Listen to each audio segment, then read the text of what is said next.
Los cuentos se han contado desde que el hombre se reunió por primera vez en torno a los fuegos de la prehistoria. Cuentos de las cosas extrañas y maravillosas que se esconden en las vastas y desconocidas sombras del mundo. Cuentos de criaturas divinas y bestias demoníacas, de dioses y reyes, de mitos y monstruos, desde los bosques oscuros hasta las tierras de hielo, desde los desiertos hasta los mares azotados por las tormentas. Cada rincón de la tierra tiene sus leyendas que contar, historias de héroes y villanos, de las tierras salvajes y de los peligros que encierran. Historias de batallas, de amor, de orden y de caos. Pero, ¿cuáles son las raíces de estos relatos fantásticos y por qué han perdurado tanto tiempo? En esta serie, exploraremos la historia detrás de estas leyendas y revelaremos las influencias que les dieron forma. La guerra y la enfermedad, la agitación religiosa y social, la indomable ferocidad del mundo natural. Y sobre todo, los monstruos aterradores que nos acechan. Mitos y monstruos.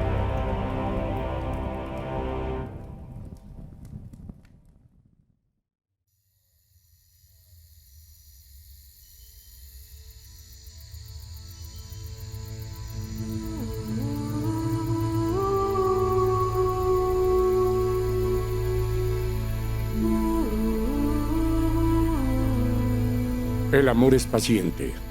El amor es amable. El amor nunca falla. Es nuestra emoción más preciada. La perseguimos, la atesoramos y lloramos su pérdida. Pero el amor tiene un lado más oscuro, porque con el deseo vienen los celos y con la devoción la traición. Desatado, el amor puede provocar violencia, destrucción, locura y asesinato.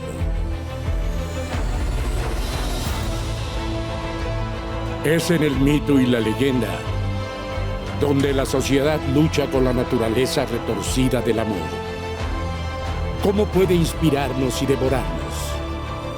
¿Cómo intentamos explicarlo? Y si alguna vez podremos controlarlo. Las historias de amor pueden hablarnos del valor que se le da al amor, sobre el significado que se le da, sobre el valor como se concibió.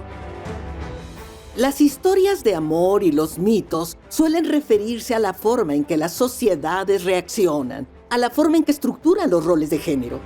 Lo que siempre me llama la atención es que pocas historias que llamaríamos de amor en la tradición antigua de alguna manera se basan en un desequilibrio de poder. En realidad nos hablan de los miedos, las aspiraciones y a menudo la dinámica de la sociedad en la que se cuenta.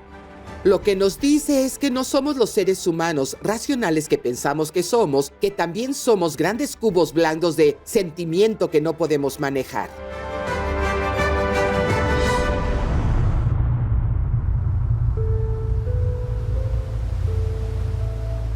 Las historias de amor y traición, en todas sus formas, han servido de inspiración para algunas de las mejores obras de literatura y arte. Y todavía volvemos a ellas una y otra vez. Nos dicen que el amor puede ser grande, pero que también puede ser peligroso. Amor y traición.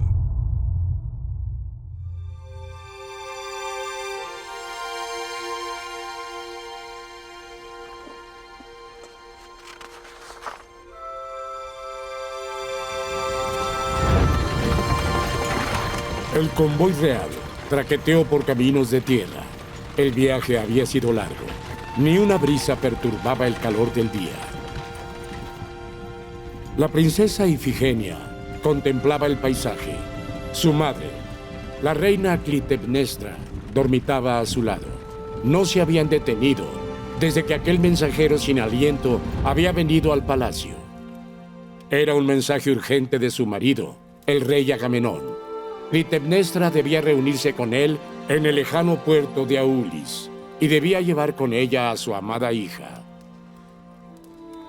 la hermosa Ifigenia.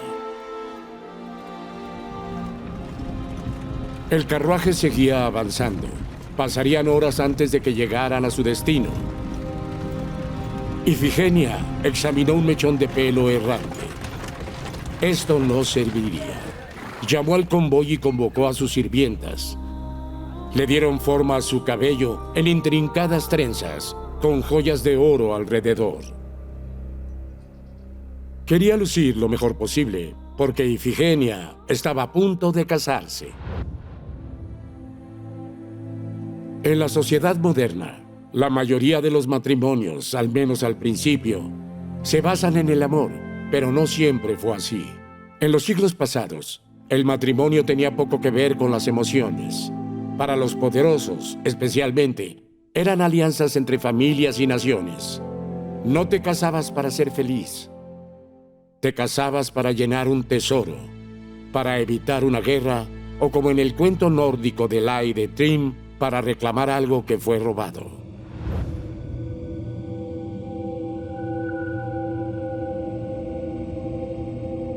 En la mitología de los hombres nórdicos de Escandinavia, había una tierra más allá del reino humano y de los dioses. Era una tierra sombría y hermosa, de bosques altísimos y tormentas furiosas. Era el hogar de los gigantes. Este fue el reino implacable al que Thor, el dios del trueno, se aventuró en busca de su martillo robado. Sin esa poderosa arma, no podía defender a Asgard de sus enemigos. Tenía que reclamarla. La historia de cómo lo hizo forma parte de la Edda Poética, una colección fragmentaria de antiguos poemas nórdicos. La Edda Poética se compiló en el siglo XVIII, pero las historias que contiene son mucho más antiguas. Son restos de una tradición oral que se remonta siglos atrás. La historia de Thor y su martillo perdido es una de las más populares de la colección. El dios del trueno pronto se dio cuenta de dónde había ido su martillo. Se lo había robado Thrym, el horrible jefe de los gigantes.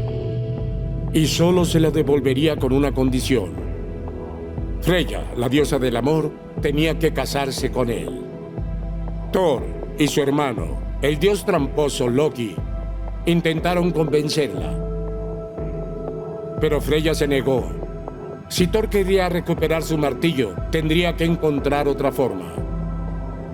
Sus compañeros dioses tenían una sugerencia. El propio Thor debería ser la novia de Thrym. Al dios del trueno no le gustó la idea de disfrazarse de mujer, pero no tenía otra opción. El Lay of Thrym da a la gente la oportunidad de jugar al qué pasaría si esto fuera posible. En estas historias de amor es muy raro que se vea cómo es la sociedad. Se ve una imagen de cómo podría ser la sociedad o cuáles son algunas de las más importantes dinámicas de los matrimonios y las relaciones amorosas dentro de la propia sociedad. Hay una gran cantidad de cambios de género alrededor de la forma de pensar nórdica. Y no parece que sea porque se sientan cómodos con los cambios de género, más bien parece lo contrario. Pero ciertamente puedes ver lo importante que era el matrimonio. Los matrimonios eran alianzas, no eran matrimonios de amor en absoluto. Los gigantes dirán más o menos, bueno, tenemos esto, haremos esto, pero solo si nos das a Freya en matrimonio. Con su hermano Loki a su lado, vestido de dama de honor, Thor fue a la tierra de los gigantes para el banquete de bodas. Como parte de la ceremonia, el martillo fue colocado en su regazo. Por fin había llegado su oportunidad. Cogió su arma y se deshizo de su disfraz. Los gigantes se dispersaron, pero no pudieron escapar del dios del trueno. Thor abatió primero a su aturdido marido, que era Thrym, y luego a todos los demás gigantes. Victorioso, regresó a Asgard con su martillo y también con su masculinidad restaurada por fin. Los cuentos de los dioses nórdicos eran a menudo grotescos, pero representan una especie de espejo de la cultura vikinga, por muy distorsionados que estén, algo que en la verdadera forma todavía se puede ver. En cierto modo, El disfraz de Thor refleja la posición que ocupaba la mujer en la sociedad nórdica. El dios machista fue silenciado cuando se puso la túnica nupcial. Permaneció callado durante todo el engaño. Su voz profunda, por supuesto, lo habría delatado, pero su silencio es revelador. Para convertirse en una mujer en público, Thor tuvo que perder la voz. La estructura de la sociedad nórdica era sin duda patriarcal. Pero eso no significa que las mujeres no hayan tenido poder. Lo que ocurre con las sociedades patriarcales es que en realidad se está hablando de la estructura de la sociedad. En la práctica, las cosas eran muy diferentes. Solo en términos pragmáticos, las mujeres son muy importantes, pero en efecto, podría haber sido más equitativo de lo que fue. La sociedad nórdica consistía en dos tipos de actividad. Tienes a los vikingos con sus bandas de guerra haciendo incursiones, y luego tienes, si quieres, a los vikingos en casa. Los vikingos en casa tienen una imagen sorprendentemente diferente. Es casi matriarcal.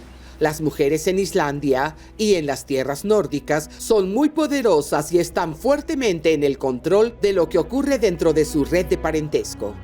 Las mujeres nórdicas no se convirtieron en jefas o jueces, ni acompañaron a los hombres en sus incursiones en el extranjero. En su lugar, se forjaron sus propios papeles, menos visibles quizá, pero influyentes. El relato de la ley de Thrym recuerda que el silencio y las mujeres nunca fueron mansas. Las mujeres nórdicas podían ser poderosas también. Mitos y monstruos. Mitos y monstruos.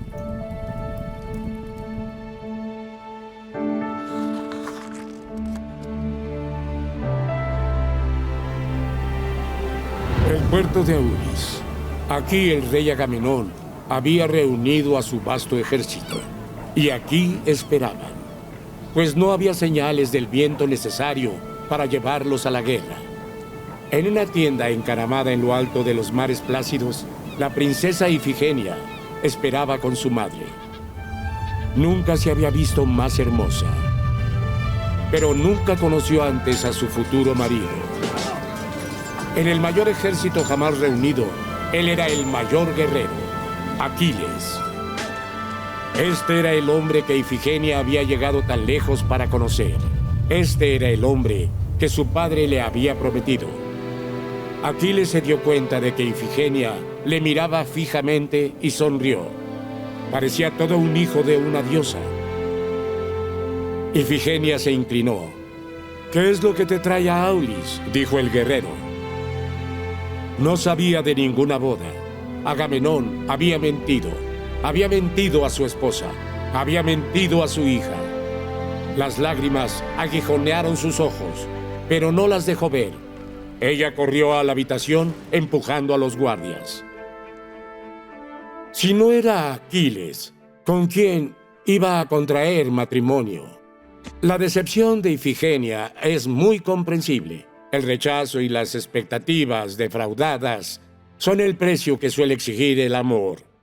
Pero en la mitología, incluso los que se casan pueden no encontrar felicidad.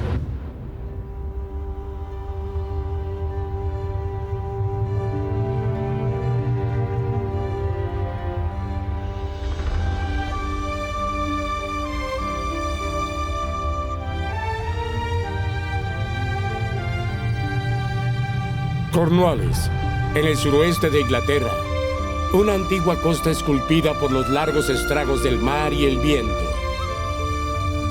Es una tierra de calas y playas, acantilados y valles. Una tierra con su propia cultura, su propia lengua y sus propias leyendas que contar. La historia de Tristán e Isolda se remonta al siglo XII. Cuenta un triángulo amoroso entre un apuesto caballero, una bella princesa irlandesa y su marido, el rey de Cornualles. El encuentro entre Isolda y el rey Marcos pretendía traer la paz entre reinos largamente enfrentados. Tristán era el sobrino de Marcos y su caballero favorito. Él era el único encargado de llevar a Isolda a Cornualles desde Irlanda.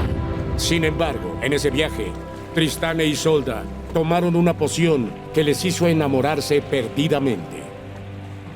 El significado de la poción de amor varía un poco según el autor que hable de ella, pero a menudo se administra a Tristán e Isolda sin que ninguno de ellos sepa lo que está pasando. La poción representa el deseo desbordante, en ese momento en el que te despreocupas y, aunque sabes que no debes hacerlo, anhelas hacerlo, tanto que lo haces de todos modos. Los absuelve de la moralidad en el sentido de que permite a los autores de esta historia mirar otras cosas. ¿Cuál es la naturaleza de un caballero que es muy leal al rey, como el sobrino del rey en muchas de estas historias? ¿Qué sucede cuando esa persona se involucra totalmente en este tipo de emociones? Isolda llegó a casarse con el tío de Tristán, el rey Marcos. La paz entre Irlanda y Cornualles lo exigía, pero la poción no había desaparecido. El asunto con Tristán continuó. Los tres personajes se amaban. Tristán deseaba a Isolda, pero respetaba a su tío. El rey amaba a Tristán como hijo y a Isolda como esposa. Y ella agradecía su bondad, pero no podía resistirse a su amante. Los tres estaban atormentados por terribles sueños sobre el futuro. Estos resultarían proféticos, pues finalmente el rey Marcos descubrió el asunto y conspiró para matar a la joven pareja traidora. Tristán e Isolda lograron escapar de la muerte, huyendo hacia la naturaleza, pero tampoco encontraron la felicidad ahí. Seguían consumidos por la culpa. Su historia se inspiró en relatos celtas anteriores. A su vez, daría forma a los romances posteriores.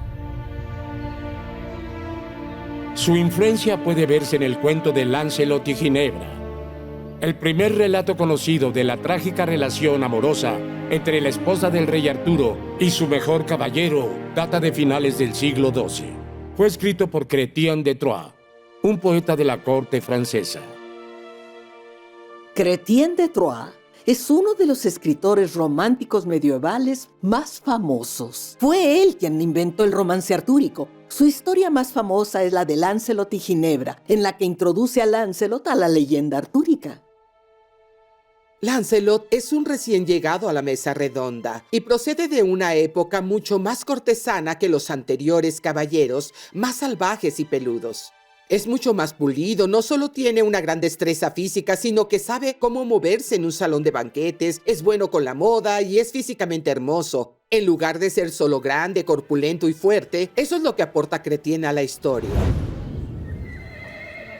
En la época en que Chrétien escribía, en el siglo XII, la noción del amor cortés estaba siendo muy popular, y lo que esto significaba es que el caballero guerrero se civilizaría gracias al amor de una dama. La idea era que si se amaba a esa mujer inalcanzable, se estimularía a hacer obras cada vez más grandes.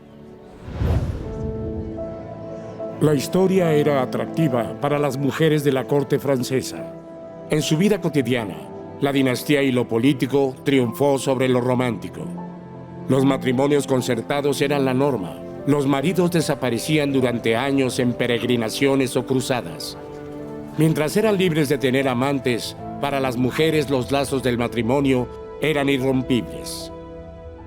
Una de las cosas clave que hay que entender es que muchos de los mecenas más poderosos a los que estos escritores de los siglos XI y XII intentan atraer son mujeres. Si se trata de atraer a las mujeres francesas educadas y sofisticadas, es obvio que se les van a contar historias sobre otras mujeres iguales y sus interesantes vidas amorosas. En este periodo hay otra cosa interesante, el comienzo de la literatura feminista propiamente dicha. Hay escritoras que dicen, mira, las mujeres no son solo figuras de Eva que introdujeron el sexo al mundo.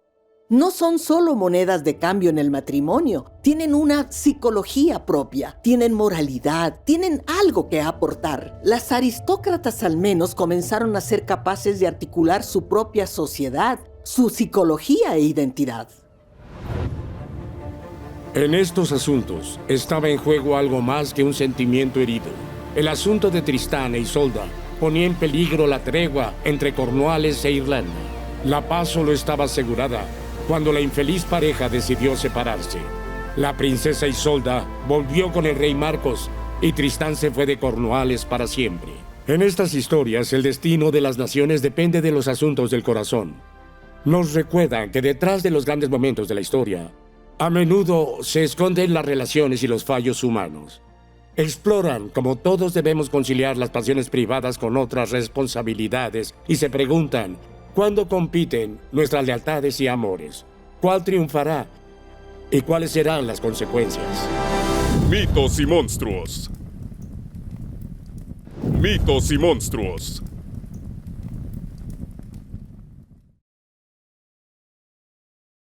La miserable Ifigenia estaba vestida con sus galas de boda. Su madre la condujo hacia el altar. Su padre, Agamenón, esperaba allí. Todos los demás reyes de Grecia estaban con él. Pero, ¿cuál de los ancianos iba a ser el marido de Ifigenia?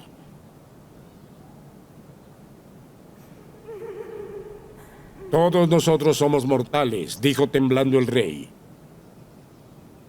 No podemos desafiar a los dioses. Ifigenia tenía los ojos vendados, pues Agamenón había disgustado a la diosa Artemisa.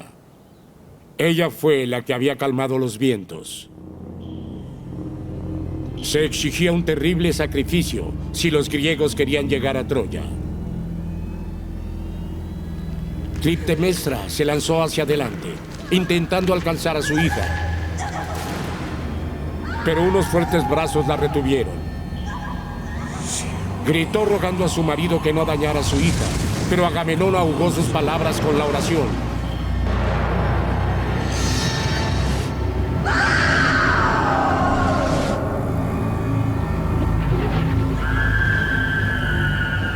Clitemnestra gritó, mientras su hija se desplomaba en el suelo.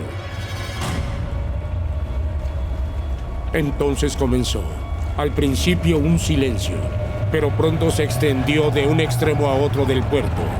Los cabos y las jarcias de 1000 barcos, inertes desde hacía mucho tiempo, se agitaron demasiado. El viento volvía a soplar. Con la muerte de Ifigenia, la flota de Agamenón quedó libre para partir hacia Troya. La guerra allí duraría 10 largos años. Cuando finalmente llegó la victoria, el saqueo de la ciudad fue sangriento. Pero algunos troyanos sobrevivieron. Entre ellos estaba un príncipe llamado Eneas.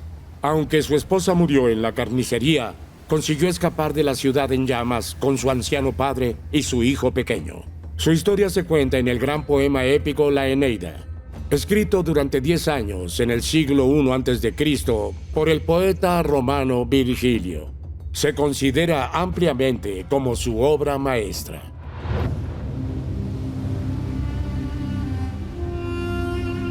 Mientras la flota de Eneas navegaba por el Mediterráneo, se vio acosada por una devastadora tormenta. Eneas y sus hombres fueron arrojados en las costas de África. Sus llanuras estaban veladas por alcornoques y olivos, y sus colinas tan carbonizadas por el sol parecían galopar ansiosamente hacia la bienvenida sombra de montañas lejanas. Fue en esta costa dura y árida donde la ciudad de Cartago fue encontrada. Eneas y sus hombres podrían haber esperado una bienvenida hostil. En cambio, los cartagineses y su reina Dido se apiadaron, porque Cartago era un nuevo asentamiento fundado por refugiados al igual que ellos. En Eneas, Dido vio un espejo de sí misma. Ella había perdido un cónyuge por la violencia. Ella también había tenido que huir de su casa. Dido es un líder muy competente, muy capaz. Virgilio dice femina dux facti. La mujer era la líder de la acción, se presenta muy positivamente como líder. Venus hechiza a Dido para que se enamore de Eneas, le asegure una cálida bienvenida y las provisiones que necesita. Así que es una especie de truco. Sabe que la inocente Dido está extendiendo la hospitalidad a un extraño, y Venus se arrastra detrás de ella y llena su corazón con pasión. Dido ofreció a los troyanos No solo un lugar para recuperarse tras la tormenta, sino también un hogar. Sin embargo, su amabilidad llevaba implícito un acto de hostilidad. Eneas se enfrentó a muchos enemigos en su largo viaje a Italia, pero el amor iba a ser el más peligroso.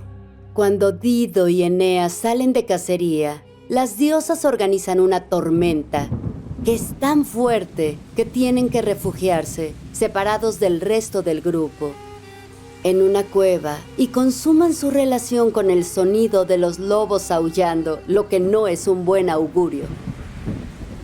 Dido representaba una amenaza no solo para la progresión de la historia, sino para el futuro del propio mundo, ya que Cartago ofrecía una alternativa viable para Eneas. Al fusionar sus familias y su pueblo, podría haber gobernado la próspera ciudad al lado de Dido. Pudo haber sido feliz ahí. Sin embargo, si decidiera quedarse, su pueblo nunca alcanzaría Italia, nunca fundarían Roma. La historia del mundo, nos dice la Eneida, dependía de ese momento. Lo que ocurre en el poema es que el dios Mercurio es enviado para sacudir a Eneas, para despertarlo y recordarle que tiene un destino que debe cumplir. Así que baja y le dice: ¿qué estás haciendo? Estás parado en las murallas de Cartago. Tienes que ir a fundar tu propio lugar. Cuando Dido se entera de que se va a marchar, se enfrenta a él y le acusa de planear su marcha en secreto. Y él le dice que se va desgarrado por el deber, que no se va por su propia decisión, sino que está siendo forzado a hacer esto por los dioses. Dido tenía el corazón roto. Eneas la había abandonado por un futuro en el que incluso a él le costaba creer. Se vio superada. Desvariando en su angustia, mientras Eneas se alejaba, ella construyó una gran pira en el centro de un palacio. Se subió encima y se clavó una espada en el corazón. Lamentablemente, creo que el abandono de Eneas por parte de Dido debía ser el momento romano clave de toda la epopeya.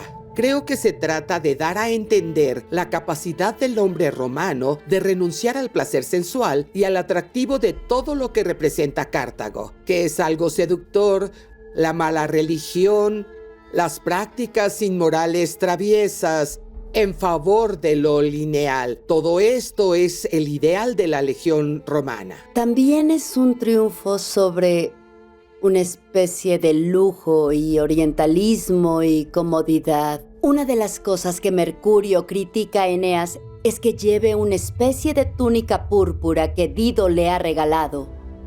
Creo que se trata de un momento en el que suenan tambores y trompetas. El hecho de que esté impregnado de patos se debe a que Virgilio lo está escribiendo, y Virgilio realmente nunca escribe nada sin impregnarlo de patos. Eso es lo suyo, así que retrata a Dido como una víctima trágica, pero no pretende hacernos pensar que Eneas hizo la elección equivocada. Desde su nave, Eneas vio la pira ardiente y los muros del palacio resplandeciente con sus llamas. Sabía lo que significaba. Una vez más, dejaba atrás una ciudad envuelta en humo, destrozada por los forasteros. Sin embargo, esta vez, él era el responsable. Dido lo perseguiría durante el resto de la Eneida. Su ciudad, Cartago, molestaría a Roma por siglos.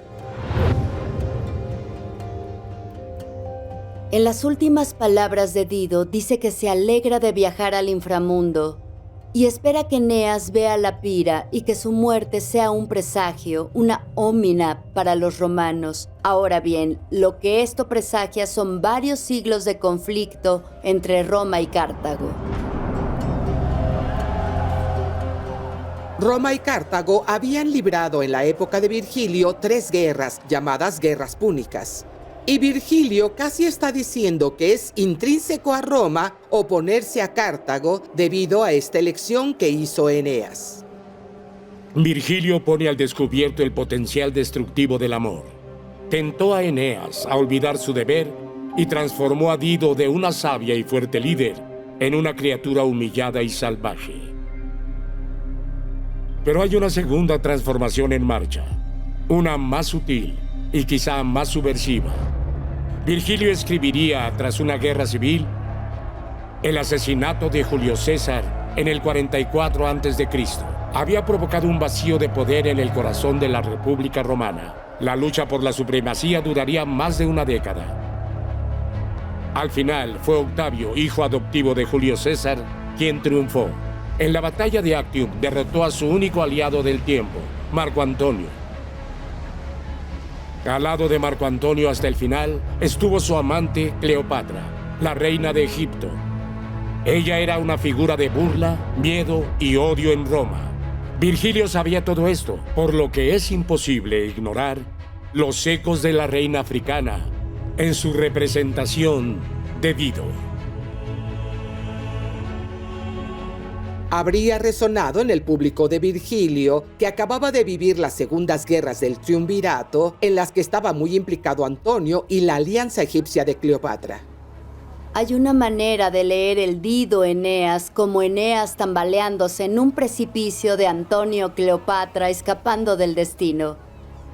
Cleopatra era seductora en algunos de los mismos aspectos que Dido. Es una especie de oriental, eso en sí mismo es seductor. Viene de lo que puede entenderse como una religión extranjera, una cultura extranjera. Es una especie de magia en algunos de los mismos aspectos que Dido. Así que creo que en todos esos aspectos la figura de Dido podría haber sido leída por el público original de Virgilio como una especie de avatar de Cleopatra. Se podría esperar que Dido, enemiga por partida doble que representaba tanto a Cleopatra como a Cartago, fuera vilipendiada. Pero Virgilio no pide a los lectores que la odien. En cambio, la transforma en el personaje más convincente del poema. Hace que el público sienta el rechazo de Dido y el terrible dolor que sufre. Nos hace simpatizar con el enemigo.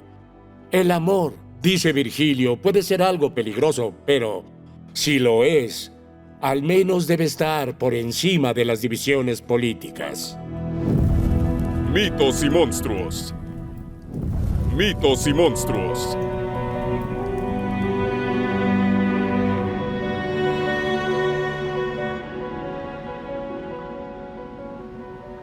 La orilla oriental del Mar Negro, a la sombra de las montañas del Cáucaso. Este era el límite del mundo de la antigua Grecia. Aquí hubo una vez un antiguo reino, rico en hierro y oro. Colchis era su nombre. Esta fue la tierra a la que llegó el héroe griego Jasón en su búsqueda del vellocino de oro. Jasón, un príncipe exiliado, necesitaba el vellocino para demostrar su valía y reclamar el trono que le había sido arrebatado. Pero el vellocino pertenecía a otro hombre, el rey Eetes, y lo guardaba celosamente. Si Jasón quería el vellocino, le dijo el rey, tendría que superar varios retos. Cada uno de ellos parecía imposible, y lo habría sido de no ser por la ayuda de una joven que se había enamorado profundamente del héroe griego, la hija del propio rey Eetes, Medea. Medea es quizás uno de los personajes más fascinantes de toda la mitología clásica. Generalmente se la considera y describe en los textos de todas las épocas como una bruja, es decir, es alguien que tiene enorme poder mágico. Cuando vemos a Medea por primera vez, es una doncella tradicional, enferma de amor, rebosante de amor no correspondido y muy modesta y nerviosa. Incluso en esta etapa empezamos a ver una figura más oscura y poderosa empezando a surgir. Con los consejos y la brujería de Medea, Jasón logró sus 3 tareas. En primer lugar, tuvo que enjacear a toros que respiraban fuego y luego utilizarlos para arar un campo. Tuvo que sembrar dientes de serpiente en la tierra y matar a los soldados que milagrosamente crecieron de ellos. Finalmente, tuvo que vencer al dragón insomne que custodiaba el propio vellón. Tal era su amor por Jasón, que cuando el héroe griego abandonó Cólquida en triunfo, Medea se fue con él. Ella daría luz a sus hijos y viajaría a su lado por todo el mundo griego. Después de ampliar el molde de la doncella ayudante, Medea desafiaría las limitaciones de sus futuros papeles de esposa y madre. La felicidad que tuvieron Jasón y Medea no duraría. Cuando llegaron a Corinto, Jasón abandonó a Medea por la hija del rey de ahí. La devastada Medea planeó su venganza. Envenenó a la nueva novia de Jasón y al padre de la joven. Pero fue lo que hizo después lo que aseguró su nombre en la historia. Destruyó aquello que era más querido por su marido, sus niños. Medea huyó entonces de Corinto y Jasón a Atenas. Fue en esa ciudad donde se escribió la historia tal y como la conocemos hoy. La tragedia de Medea fue obra del gran dramaturgo Eurípides. Eurípides fue el primero en crear realmente personajes que tenían una realidad psicológica, y eso probablemente lo hace más interesante para los espectadores modernos que quizás algunos de los otros. También tiene un toque muy desenfadado, ya que hay una cantidad sorprendente de humor negro en Eurípides. Realmente busca ese tipo de ironía oscura y esa amargura que todavía de alguna manera es divertida. Tiene la libertad de crear ese maravilloso personaje no amoral, pero sí impulsado internamente por su propia idea de lo que debe suceder. Eurípides obliga al público a plantearse preguntas incómodas. Cuando Medea oscila entre el comportamiento que consideramos bueno y el que consideramos malo, nos preguntamos qué hace falta para pasar de uno a otro, qué lleva a los humanos a cometer actos inhumanos y de qué podemos ser capaces en las peores circunstancias. Es bastante aterrador porque son dos pasiones que se oponen. La pasión de recuperar a alguien que amaste y que luego te traicionó en todas las formas posibles. Totalmente insensible e insensato, contra la pasión maternal por tus hijos, el anhelo de cuidarlos, cobijarlos y nutrirlos, y hacer que no sufran ningún daño. Los griegos no eran necesariamente partidarios de las emociones intensas. Consideraban que la contención era más importante, por lo que les habría parecido casi natural que esta mujer forastera y bruja obsesivamente enamorada hubiera caído sobre sí misma de esta manera. Así que creo que no es una actitud positiva ante la emoción del amor. La obra de Eurípides se representó por primera vez en el año 413 a.C. Cada año, Atenas celebraba un festival dedicado al dios Dionisio. Se representaban y juzgaban nuevas obras, y fue en este festival donde Eurípides presentó su versión de la historia de Medea. Quedó en último. No sabemos cuál fue la reacción del público, pero hay varias cosas que podrían haber hecho que el público se sintiera incómodo o menos feliz. Es de suponer que esta obra habría sido un gran reto para ellos en su momento, al igual que lo sigue siendo para nosotros. Uno no puede dejar de sentirse atraído por Medea, porque piensas, ¿qué ha hecho esta mujer? Está atacando todas las instituciones de parentesco y matrimonio que eran importantes para los griegos. Está destruyendo su sentido del orden y eso era muy importante para ellos. El relato de Eurípides ha inspirado a escritores y artistas de todas las generaciones. Y hoy en día, la Medea de Eurípides es quizá la más popular de todas las antiguas obras de teatro griegas. Es la complejidad del personaje principal lo que impulsa esta interminable reinterpretación. Medea actúa por emoción, pero también es astuta. Es la esposa de un héroe griego, pero al mismo tiempo una bárbara extranjera. Es una esposa amorosa que desafía a su marido, una madre amorosa que asesina a sus hijos. Es una mujer que rechaza los roles que la sociedad dominada por hombres le ha dado, incluso cuando ella los encarna. La historia de Medea nos dice algo muy profundo sobre las actitudes de la antigua Grecia hacia las mujeres, y en particular hacia la idea de que las mujeres no pueden controlar sus emociones tan bien como los hombres. Medea pone de manifiesto el doble rasero. Es perfectamente aceptable que Jasón decida abandonar a la mujer que ha dejado su país por él, ha tenido sus hijos y se vuelva a casar con una especie de joven princesa corintia. Y se supone que Medea se limita a decir, está bien, querida, está bien. Al vivir sus pasiones como la obra nos obliga a hacerlo, se nos anima a pensar en esta situación. ¿Cómo podría yo reprimirme? Aunque esto es obviamente un caso muy extremo, también establece la idea de que el amor es esa fuerza motriz peligrosa que puede causar problemas si no se le presta atención.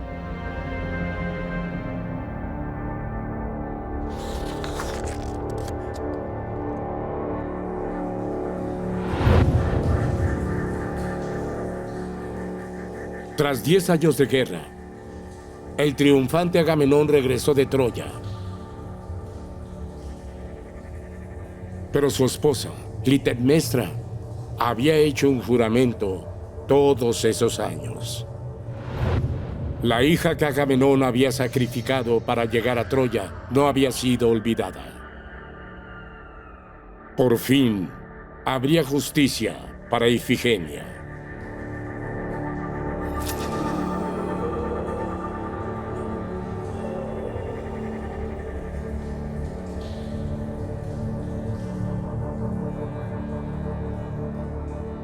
El amor y la violencia parecen estar unidos en la mitología griega, al igual que en los relatos de otras culturas. Reconoce que el amor tiene muchas caras.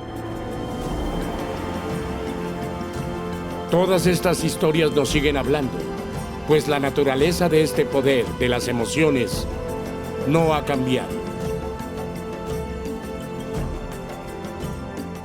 La razón por la que los mitos del amor perduran es que hablan de deseos humanos y nos dicen lo perverso que es el deseo humano. Es interesante que muy a menudo no son sobre el amor en el sentido en que lo conocemos. No son como las novelas románticas a las que estamos acostumbrados. El deseo humano no suele ser algo que esté bajo mucho control racional, y en los mitos a menudo se escapa incluso de los héroes y reinas más precavidos e inteligentes, y los atrae a lugares donde realmente preferirían no estar.